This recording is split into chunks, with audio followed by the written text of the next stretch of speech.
নমস্কার বন্ধুরা, পোস্ত টু পাস্তার আরও একটা রেসিপিতে আপনাদের সবাইকে স্বাগত।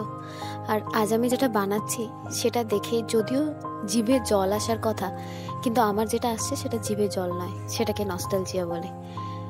এই কুলের আচারটা দেখে আমার একদম আমার ছোটবেলা স্কুলের কথা মনে পড়ছে। হ্যাঁ, স্কুলের কথা।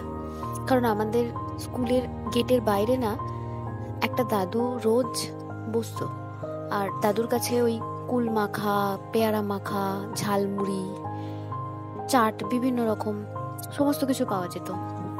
যদিও স্কুলের ভেতরে আসার অনুমতি ছিল না, আর আমাদের কাছে তো তখন টাকা পয়সা কিছু থাকতো না, তাও কুড়িয়ে বাড়িয়ে এখান থেকে ওখান থেকে যেটুকু পেতাম, ওই 1 টাকা 2 টাকা থাকলেই নিজেকে একদম রাজা মনে হতো।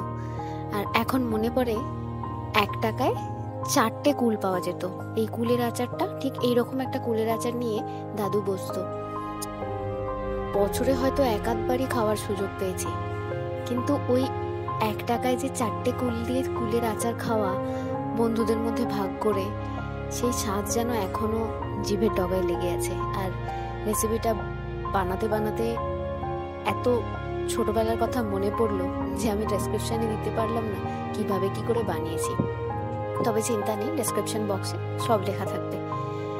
ছোটবেলায় মনে হতো কবে যে বড় হব, আর এখন মনে হয় কেন বড় হলাম। যাই হোক, আজকের মতো আমি এলাম।